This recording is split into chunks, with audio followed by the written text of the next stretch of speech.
Hello, I'm Jashykins, and welcome to another little vlog review. This time of the Strain episode, Gone Smooth. Now, these vampires aren't the nice, cuddly, friendly ones, that popular, modern vampire lore has, with romances and shit. This has been pretty clear since episode 1. And this episode you find out that, nose falls off, they have to wear a lot of makeup to look at least halfway normal. That's the older vampire. So, it's like already fucking creepy as shit, but it looks even creepier without makeup. And so, nose falls off and other limbs fall off. There's a lovely scene this episode of the rock star, pissing, and his dick falls off. There are no words to describe how fucking creeped out I was. Earlier in the episode, you find out that his, junk has something weird happening to it. And because, this is, not HBO Showtime, we're not able to see what's exactly going on.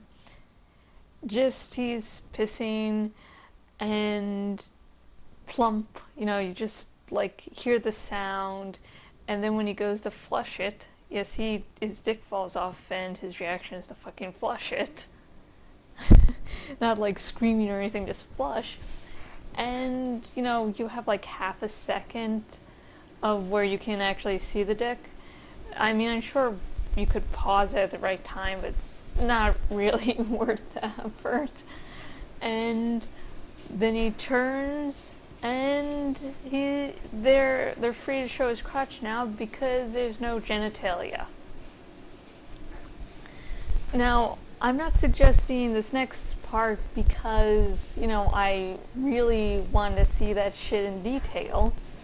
But some people were having problems, understanding exactly what happened. We can sort of guess what was going on. But, any confirmation you can't really get that right now. So I do, as much as it grosses me out, I want to see better how that was all going on. What exactly went on.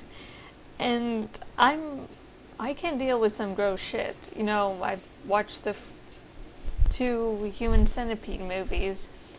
The second one way out is the first one. I mean, the first one is like child's play. It's not that bad. But, in those, I was sort of, okay, weird stuff's going to happen that's going to try to gross me out. Okay, even though you're not fully prepared, you're prepared. And, when you're going into a vampire show, you're like, okay, they're going to be scary, and now they're just the scary blood-sucking types. Okay, I like that. You're not expecting to, watch this show and go, oh, I'm going to see a dick fall off. You aren't expecting that.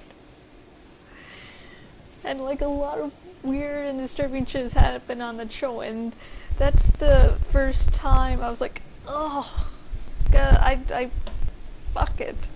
And it also made me very glad I'm not a guy, because I don't have I'm already creeped out. I don't want to, imagine that happening to my own junk. Hey.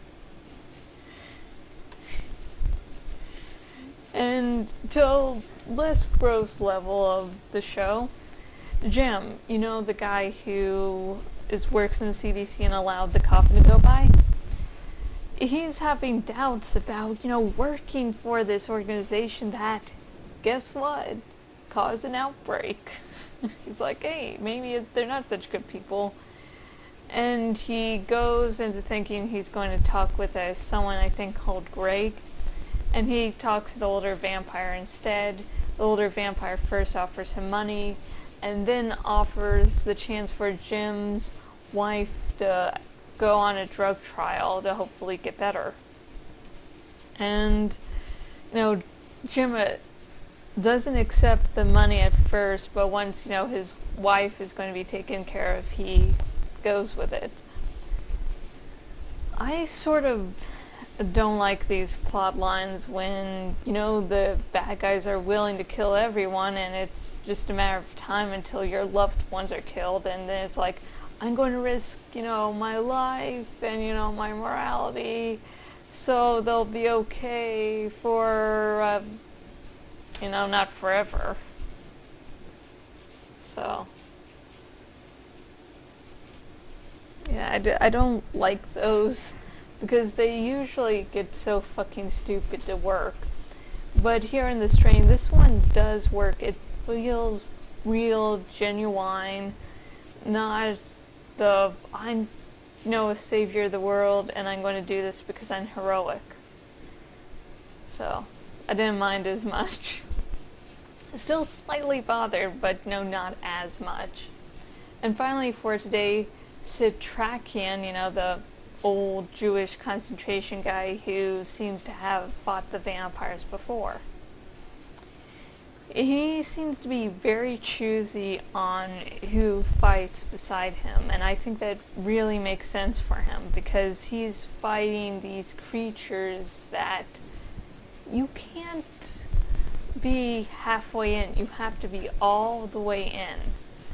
And so I agree with him in this viewpoint because you want the people beside you not to back down. Not to back down at the last moment. They go, hey, I really don't think I'm up for this. And also, people would probably be working for vampires every now and again, and you don't want to accidentally let them into your inner circle. So I like this, how strict he is, the code he has. Okay, he still spouts the mystic mumbo-jumbo shit that we've heard thousands of times before, just being really vague. But it sort of works here because he wants to help, he's giving information, but he wants to be sure he can trust the people too. And I do think that we'll probably be seeing more of him. Why?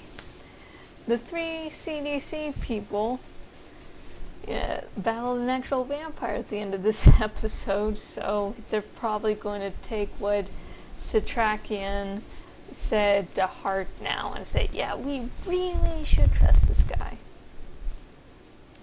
And I have been Jashykins, owner at jashykins.blogspot.com, and my final thoughts on The Strain episode Gone Smooth.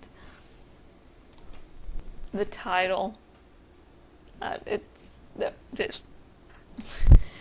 and I am glad that F's child custody thing is now out of the way, so we don't really have to focus on that as much. We weren't really focusing on it before, but now it's going to be less of a concern.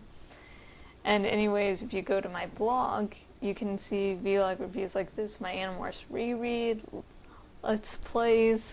I'm going to be getting Animorphs podcast out. I don't know when. I'll get it out maybe in a month or so. We're still working on the pre-planning, pre-recording stuff for the first episode. And if you go on my blog, the sidebar, you will see, where else I am on the web, so you can say hi. And if you look down, if you're watching this on YouTube, in the description to donate your account, if you donate your Twitter and or Facebook accounts to my campaign there, that'll be really helpful. And this is great if you're watching this video and you're like, Jashykins really deserves a bigger audience. This is a good way you can help. Cost you nothing. And until next video, goodbye. Let's get my hand there.